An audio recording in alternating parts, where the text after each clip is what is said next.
Here's how to take your backspin from this to this in just a few months.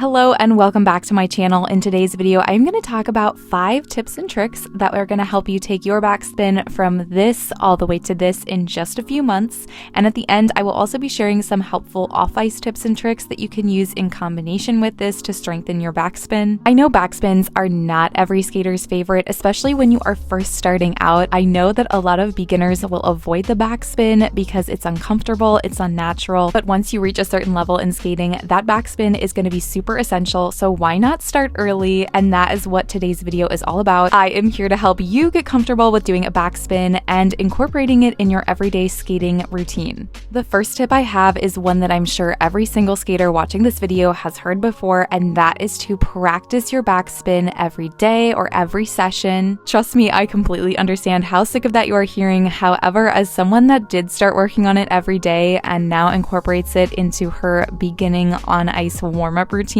I can guarantee that this is truly the key to success. That is why your coach is saying it, and that is why all of the tutorial videos you are watching are saying it as well. This is what my backspin looked like in May of 2022, and this is what it looked like just a few months later. All I did was start working on it for 5 to 15 minutes a day. My advice to you is to spend 5 to 15 minutes every session working on backspins, and this doesn't have to be trying to figure out the full science of how to properly do a backspin. This is just doing the best backspins you can do, or just doing them at all, so you can get used to the muscle memory of it. You also can get used to not feeling so uncomfortable, because trust me, when you first start working on a backspin, it's so weird skating backwards in a spin, but the more you work on it, the more natural it will feel and the more comfortable you will feel doing them. So really, all these 5 minutes a day are doing is help getting you comfortable with the feeling of doing a backspin. Then down the road, there can be a few days where you dedicate a little bit more time to the proper technique of the backspin, and that is what I'm going to get into for my next couple of tips. This next tip is for skaters that are comfortable with the backspin, but they are looking to improve their entrance edge into the spin, or they're struggling with entering the spin. Just like any of our forward spins, when you are going into your backspin, you want to make sure that you hold the entrance edge nice and long so you can hook your spin. Properly hooking your spin will make centering it easier, and it will help increase speed. To do this, I am going to take one step forward to give myself a little bit of speed and momentum, and then I am going to step onto a right forward inside edge.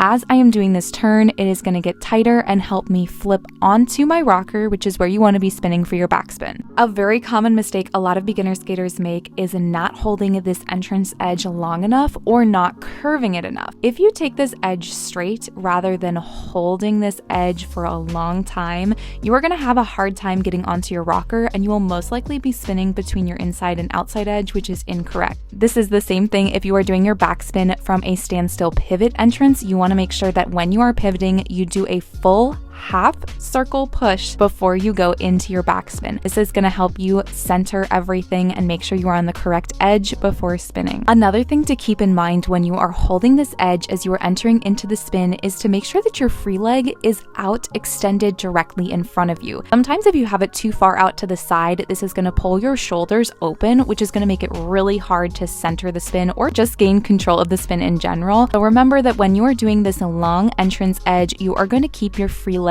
out in front of you rather than all the way out to the side. This leads me into my next tip, which is posture. Posture for your backspin is super important, and this is going to help you stay over your right side or left side if you spin the other direction. For our backspin, it's super important to make sure that we are standing up nice and tall. We are not looking down at our feet when we are spinning. Like I've said in all of my tutorial videos, when you look down at the ground, you are going to bring all of your weight down with you. You want to make sure that you're standing up nice and tall. Your shoulders are level. There's not one dipping from one side or the other side. Your arms are up, and I prefer to have my students have their arms up in either a V in front of their body, or they are going to be hugging an invisible beach ball over their right side or left side if you spin the other direction. When I am entering my backspin, I want to make sure to keep my left arm in front of me and my right arm is either in front or out to the side. This is going to help everything stay checked and keep everything engaged so I can stay on that rocker rather than have my shoulders open and my body twist a direction I don't want it to go. Two very common mistakes that almost every beginner skater makes is not having their arms in front of them when they're doing a backspin. A lot of skaters will keep their arms out in the open, and this is going to make your backspin 10 times more chaotic and feel more uncomfortable. So keep your arms straight out in front rather than all the way out to the side. The next thing that almost every beginner skater does is they do not pull their arms all the way in and give themselves a nice big hug when doing the backspin. So when you are doing your backspin, the last and final step for your arms is to take them from out in front and slowly pull them towards your chest, staying over the right or left side depending on which direction you spin, and giving yourselves a nice big hug.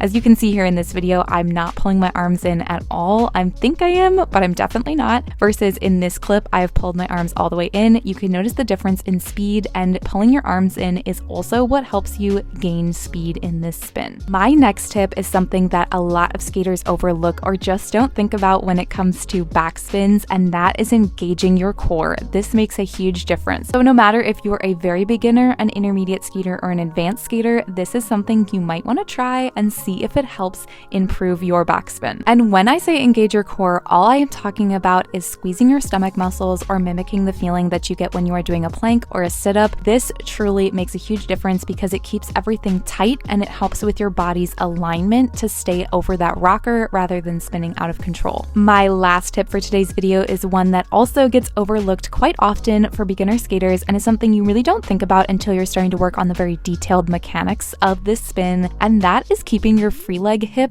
elevated. The difference between this backspin here and this backspin is the fact that in the first one, I was not lifting up my left hip. I was keeping it level or even dropping it slightly, versus in the second clip, I had my left hip raised up a little bit and I was pushing my weight onto my right side. Lifting up your hip helps shift all of your weight over to the skating leg rather than leaving some of your weight over the free leg. And when you leave your weight over the free leg, you keep your body open and you can fall out of your spin, versus keeping all of your weight over the skating leg is going to help you get into that nice tight spinning position. And for the backspin, this tight position is also our air position for our axel, doubles, triples, and quads. Now, if you want to work on some of these skills off ice, or you just don't have access to the rink as much as you want, here are a couple off ice tips and tricks that can go along with the ones I mentioned here in the video that can also help you improve your backspin. First tip is going to help you improve strength and balance in your legs, and that is doing 1 foot calf raises. Similar to that, you can cross your legs and stand in the backspin position, as well as hop on 1 foot in the backspin position. This exercise is for hip openers, but it can also help you maintain balance on 1 foot and practice lifting up the hip of the free leg. I really like this as an everyday warm-up, and this can be great to help you improve your backspin. Standing near a wall and practicing the full walkthrough of doing your backspin can also be super beneficial. This can help you focus on those little details that may be hard to focus on when you are doing the actual spin. My last off-ice tip for the backspin does require a workout band, but this is really going to help you with that arm position and practicing bringing your arms in tight close to your chest. Just like I'm showing here in the video, I'm taking my arms from out in front or in that L shape over my right side and bringing them in tight close to my chest. You can also practice this with your leg crossed in the backspin position. When you do this, just practice leaning over the skating leg side rather than leaning over the free leg side. That is it for today's video. Hopefully you found some of these tips and tricks helpful. Let me know which ones you'll be trying in the comment section down below. Don't forget to subscribe to stay up to date on all of my latest skating related videos. I will leave some of my other tutorials up here on screen and in the description box down below. That is it for today's video, and I will see you in the next one.